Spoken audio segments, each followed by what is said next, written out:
मेरे प्रिय शिष्य,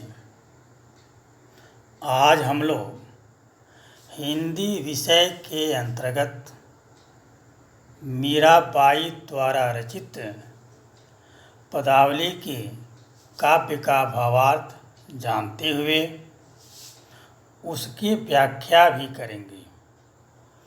यह काव्य मीराबाई के काव्य ग्रंथ मीरा सुधा सिंधु से ली गई है। इन्होंने अपने पहले कविता में लिखी हैं कि बसो मेरे नैनन में नंदलाल, मोर मुकुट मकराकृत कुंडल अरुण तिलक दिए भाल, मोहनी मूर्ति सांवरी सुरती, नैना बने विशाल, आधर सुधा रस मुरली राजत और बजंती माल, क्षुद्र घंटिका कटी तट शोभित, नुपुर शबद रसाल, मीरा प्रभु संतन सुखदाई भगत बछल गोपाल। इस कविता के माध्यम से मीराबाई अपने श्री कृष्ण के सौंदर्य पर मोहित होकर उनसे अपने नैनों में और मन में बस जाने के लिए अनुरोध करती हैं। इस कविता के भावार्थ जानने से पहले हम इनमें आए हुए कुछ कठिन शब्दों का भावार्थ पहले जान लें, तब हम इसका सही से व्याख्या भी कर सकते हैं। इनमें एक शब्द आया है मकराकृत। मकराकृत का अर्थ होता है मछली के आकार के।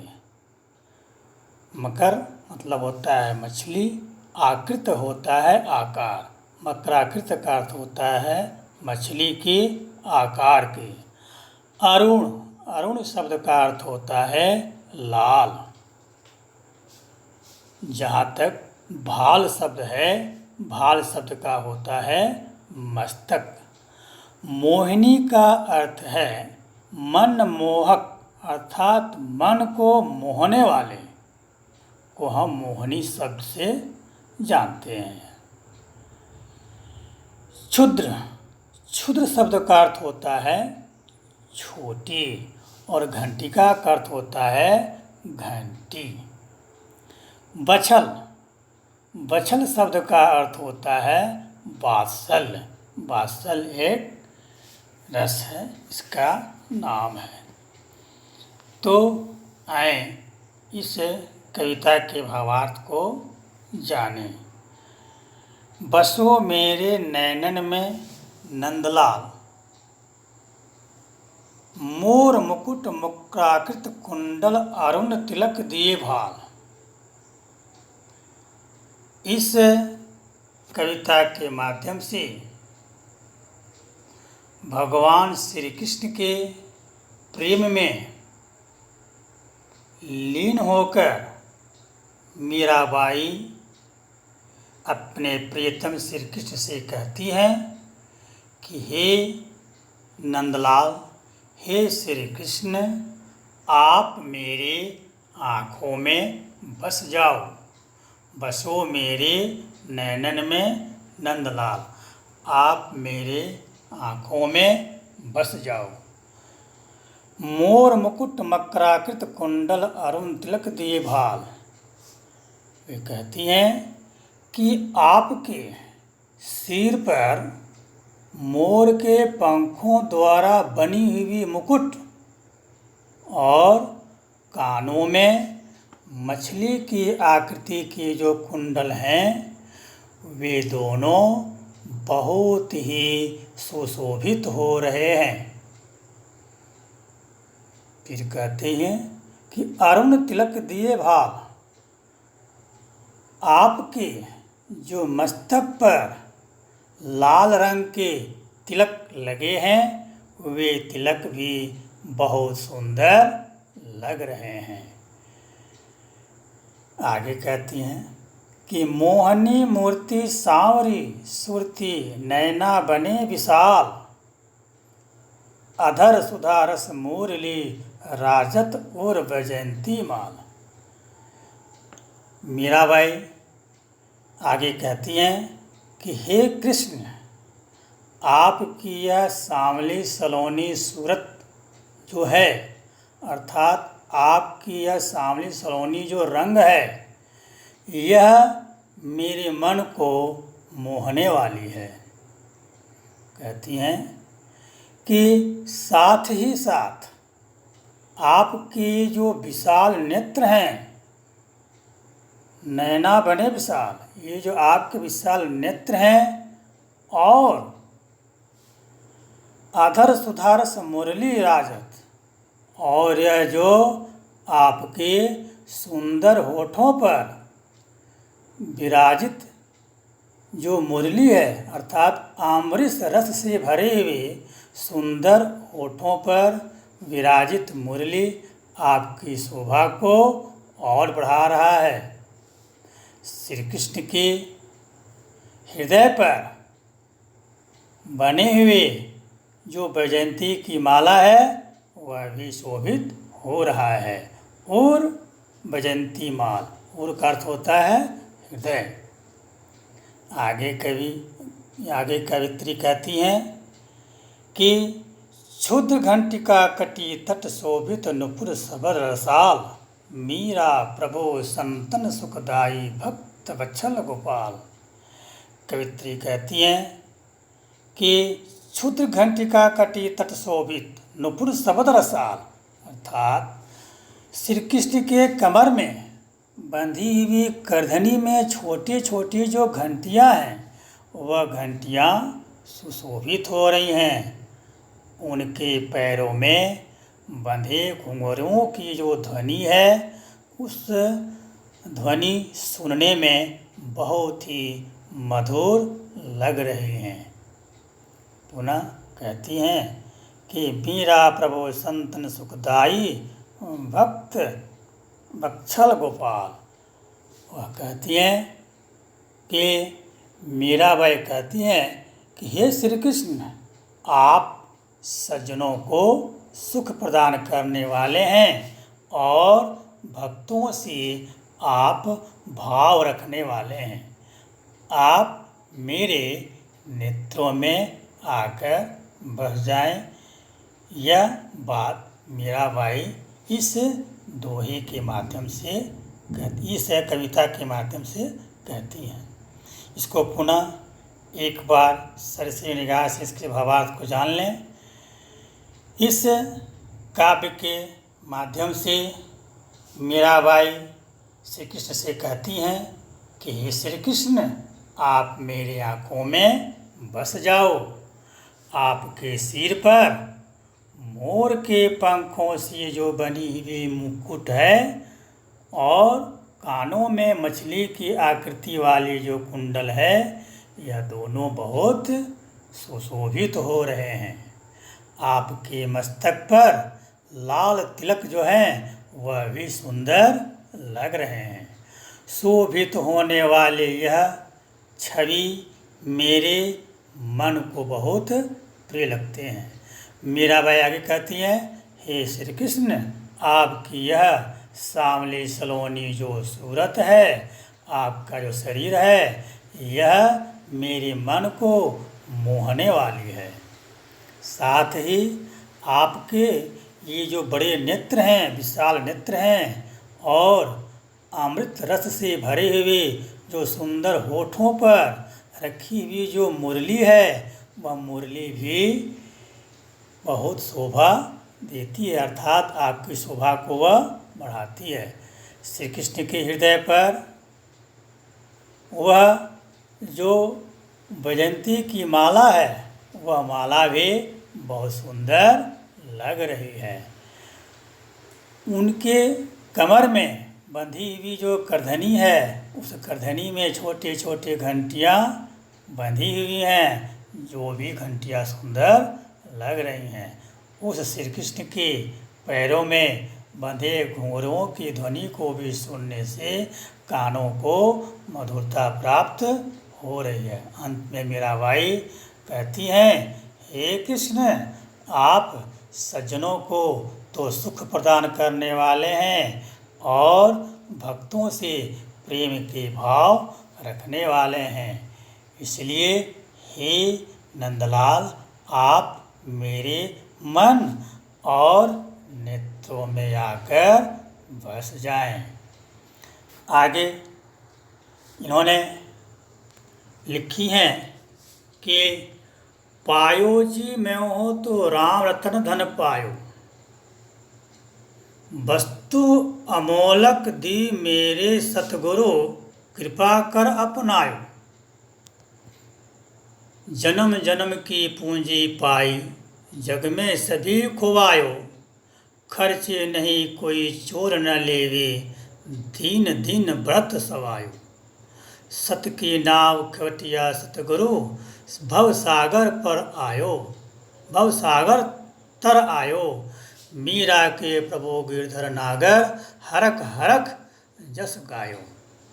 इस कविता में अमोलक शब्द का अर्थ होता है अमूल्य, इसका मूल्य न हो अर्थात अनमोल।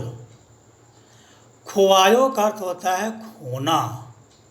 खेवटिया जो खेवनहार होते हैं, जो नाव को खेवते हैं, उसको कहते हैं खेवटिया। तरायो, तर आयो का अर्थ होता है पार कर जाना। हरख मना होता है हर्ष, खुशी। इस कविता के माध्यम से, इस पद के माध्यम से श्री कृष्ण के प्रेम के बारे में बतलाया गया है कि मीराबाई कहती हैं कि सद्गुरु की मुझ पर कृपा हुई है, जिससे हमें राम नाम के महत्व का पता चला है। वह कहती हैं कि पायो जी मैं हो तो राम रतन धन पायो, वस्तु अमोलक दी मेरे सतगुरु, कृपा कर अपनायो। मीराबाई कहती हैं कि मैंने राम नाम रूपी अनमोल रत्न प्राप्त कर लिया है। यह अमूल्य रत्न मुझे मेरे गुरु ने दिया है, जिसे मैंने गुरु की कृपा मानकर उसे हृदय से अपना लिया है। आगे कवित्री लिखती हैं कि जन्म जन्म की पूंजी पाई, जग में साथी खुआयो, खर्चे नहीं कोई चूर न लेवे, दीन दीन भक्त सवायो। कवित्री कहती हैं कि यह राम नाम रूपी जो अनमोल रत्न है, इस रत्न को पाकर मुझे ऐसा लगता है मानो जन्म जन्म का खोया हुआ मेरा जो खजाना था वह खजाना प्राप्त हो गया हो। इससे पहले मुझे जो कुछ प्राप्त हुआ था वह सब इस संसार में ही खो गया था। मीराबाई कहती हैं कि यह राम नाम रूपी रत्न ऐसा खजाना है जो कभी खर्च भी नहीं होती है। खर्चे नहीं कोई चोर न लेवे, दिन दिन व्रत खुआयो। कहते हैं कि यह जो राम नाम रूपी जो खजाना है, यह रत्न है जो कभी खर्च नहीं होता और जिसे चोर न लेवे, अर्थात जिसे चोर भी चुरा नहीं सकता है। मीराबाई कहती हैं कि यह खर्च करने पर भी दिन प्रतिदिन इसमें 1.25 गुना वृद्धि होती जाती है। दीन दिन व्रत सवायो, मतलब 3 दिन में भी इसमें खर्च करने पर 1.25 गुना यह बढ़ने लगता है। पुनः कहती हैं कवित्री कि सत की नाम खेवटिया सतगुरु भव सागर तर आयो, मीरा के प्रभु गिरधर नागर हरक हरक जस गायो। कवित्री कहती हैं कि मीराबाई कहती हैं कि मुझे तो सत्य रूपी नाव प्राप्त हो गई है, जिसके खेवनहार मेरे सद्गुरु हैं। मुझे विश्वास है कि इस सत्य रूपी नाव पर चढ़कर मैं इस संसार रूपी जो विशाल सागर है, इस सागर को पार करने में सफल हो जाऊंगी। अंत में मीराबाई कहती हैं कि मीरा के प्रभु गिरधर नागर हरक हरक जस गायो। मीरा कहती हैं कि चतुर गिरधर गोपाल श्री कृष्ण जो हैं वह मेरे स्वामी हैं। मैं हमेशा हर्षपूर्वक अर्थात प्रसन्नतापूर्वक उनके नाम का गुणगान करती रहूँगी। इस तरह से वह राम के नाम के महत्व को हमें बताती हैं और वह यह कहती हैं कि राम के नाम हमें हमेशा लेनी चाहिए। अगले कविता में इन्होंने लिखी हैं कि माई री मैं तो लियो गोविंदो मोल, कोई कहे छाने कोई कहे चुपके लियो री बजंता ढोल, कोई कहे मोंधो कोई कहे सूंधो लियो रे तराजू तोल, कोई कहे कारो कोई कहे गोरो लियो रे अनमोल मोल, याही को सब जानत है लियो रे आँखों खोल, मीरा को प्रभु दर्शन दीन्यो पूरब जन्म की कोल। इस कविता में जो चंद शब्द हैं इनका भावार्थ है मोल। मोल शब्द का अर्थ होता है मूल्य। मोल का अर्थ होता है मूल्य। छाने, छाने शब्द का अर्थ होता है छिपाकर। बजंता ढोल मतलब ढोल बजाकर। महंगो मतलब महंगा। सहंगो मतलब सस्ता। और अमोलक मोल, अमोलक मोल का होता है अधिक मूल्य। कारो मतलब काला। और अंत में कौल शब्द का अर्थ होता है प्रतिज्ञा। यह जो कविता है इस कविता के माध्यम से मीराबाई कहती हैं कि माई री मैं तो लियो गोविंदो मोल, कोई कहे छाने कोई कहे चुपके लियो री बजंता ढोल। मीराबाई कहती हैं कि अरे मैया मैंने तो श्री कृष्ण को मोल ले लिया है, मूल्य से खरीदा है।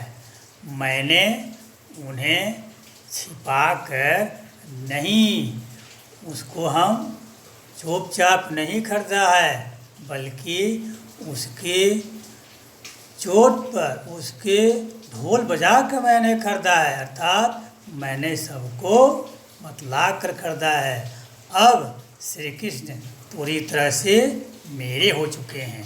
अर्थात कहने का अर्थ हुआ कि मैं चुपके से श्री कृष्ण से प्रेम नहीं की हूँ, हमने उसको सबके सामने प्रेम की हूँ। वह कहती हैं कि कोई कहे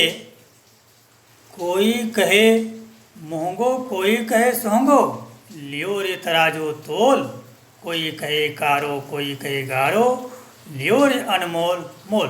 वह कहती हैं कि संसार में कोई इसे महंगा कहता है या सस्ता, मैंने तो भली भांति नाप तोल कर अर्थात तराजू से तोल कर ही इन्हें खरीदा है।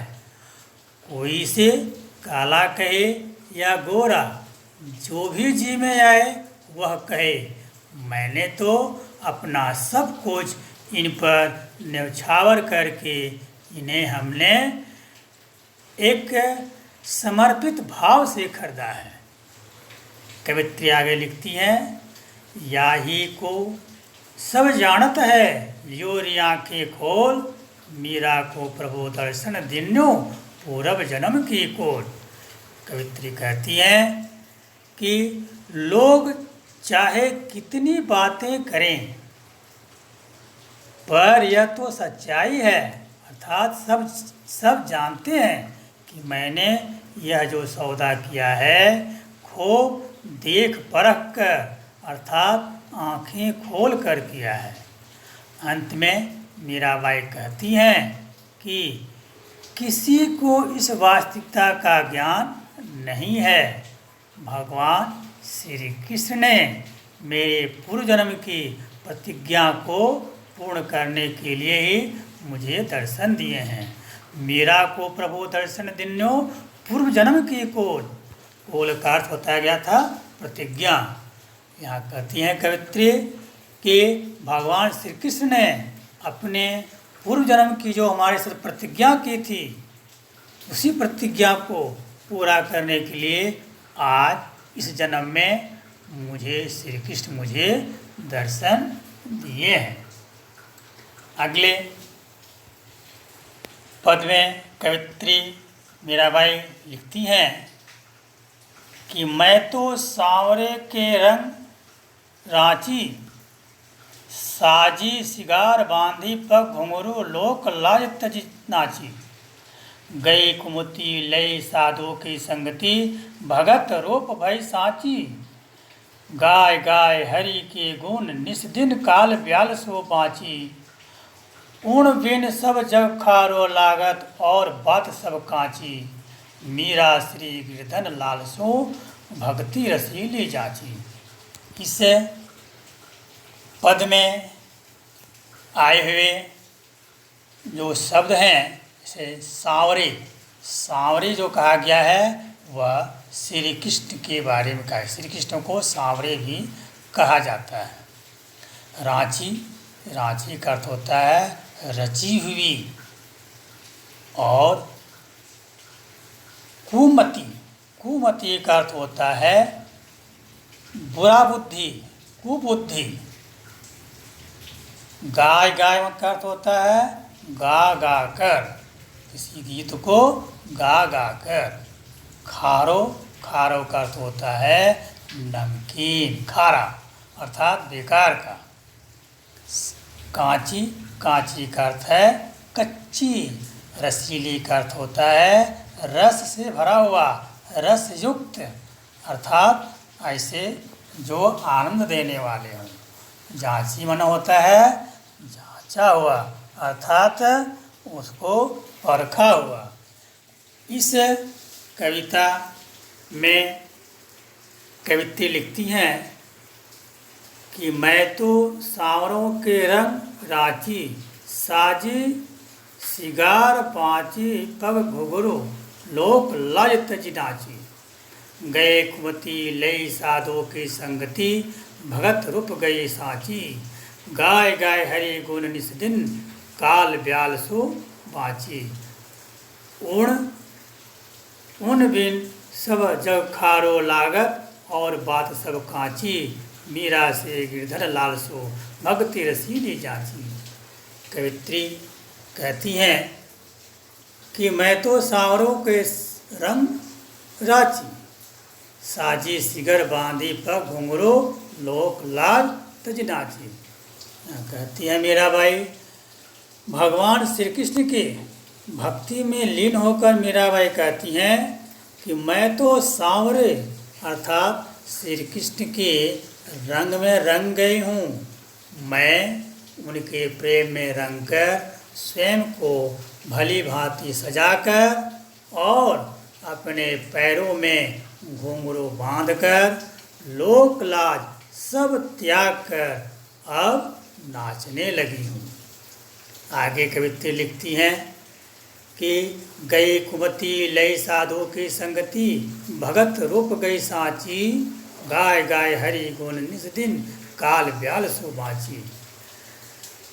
यहाँ मीराबाई कहती हैं कि साधुओं की सत्संगति से मेरा जो अज्ञान था, अर्थात मेरे मन में जो दुर्गुण थे, वे सब दूर हो गए हैं और मुझे ईश्वर के सच्चे रूप का दर्शन हो गया है, अर्थात फिर श्री कृष्ण की दर्शन हो गई है।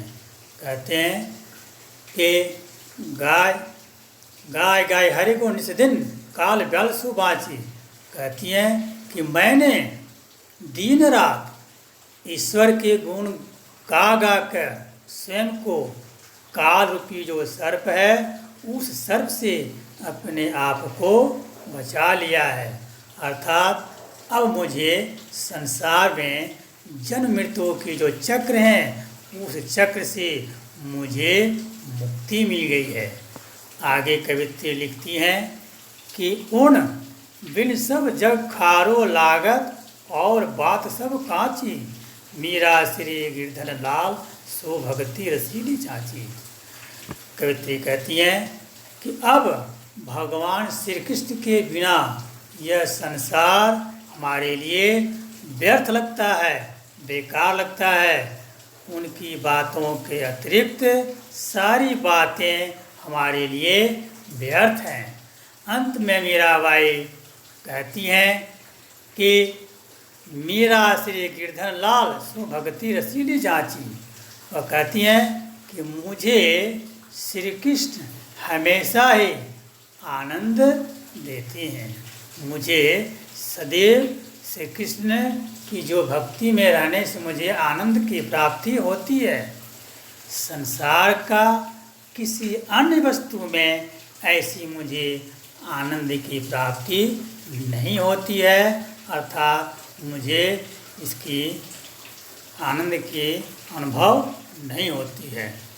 अगले कविता में इन्होंने लिखी है कि मेरे तो गिरधर गोपाल दूसरा न कोई, जाके सिर मोर मुकुट मेरे पति सोई। तात मात भ्रात बंधु आपने न कोई, आपनो न कोई, छाड़ी दई कुल की कहानी कहा करिए सु कोई।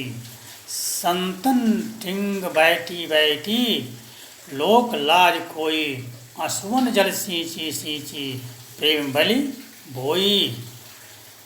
अब तो बेल फैल गई आनंद फल होई, भक्ति देखी राजी हुई भगत देखी रोई।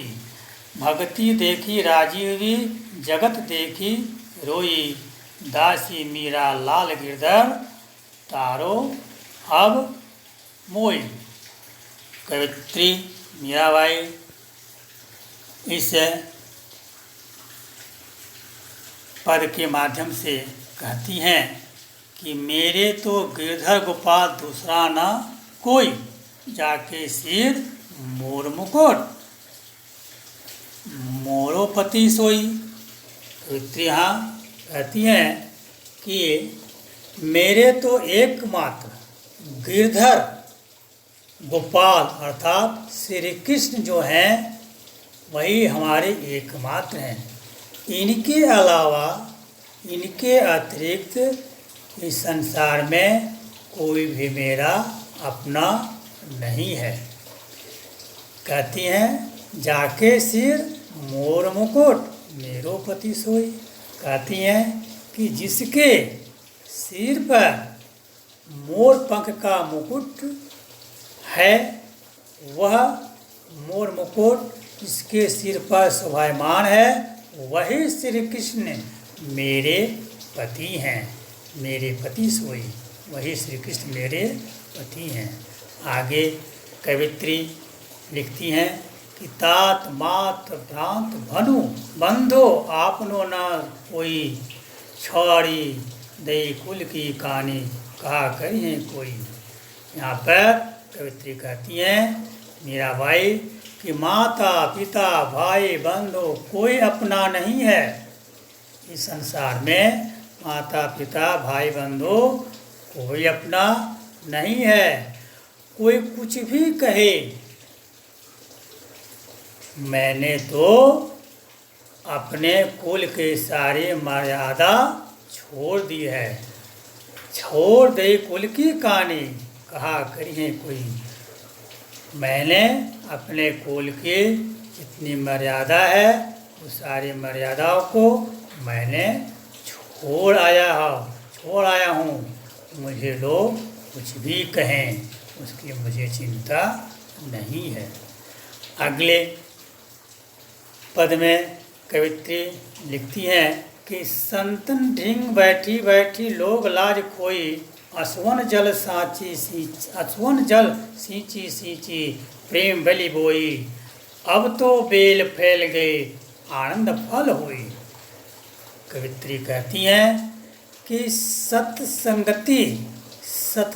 अर्थात मैं अब सत्संग करने लगी हूँ। संसार के लोक लाज का मेरे ऊपर कोई भी महत्व नहीं है। कहती हैं कि ईश्वर प्रेम की अब तो बेल,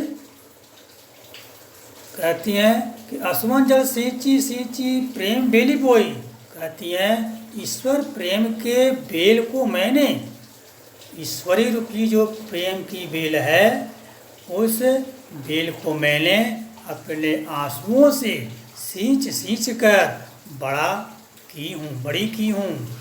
वह इतना बड़ा हो गया है कि वह दूर दूर तक फैल गया है और उस पर आनंद देने वाले जो फल हैं वह फल भी लग गए हैं। आनंद फल हुई, आनंद देने वाले जो फल हैं वह फल भी लग गए हैं।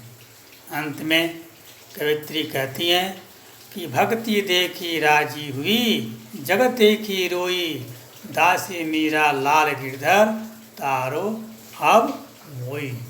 मीराबाई कहती हैं कि हे गिरधर कृष्ण, हे गोपाल, तुम्हारी भक्ति में लीन होकर मैं तुम्हारी दासी हूँ, मैं तुम्हारी दासी हूँ। कहती हैं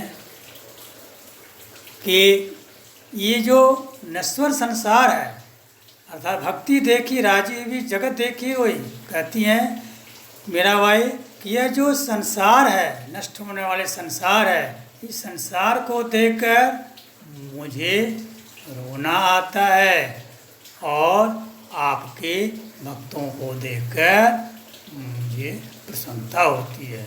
वह कहती हैं कि हे गिरधर, मैं तुम्हारी दासी हूँ, इसलिए तुम मुझे इस संसार की जो भव सागर है, इस भव सागर से पार लगा दो।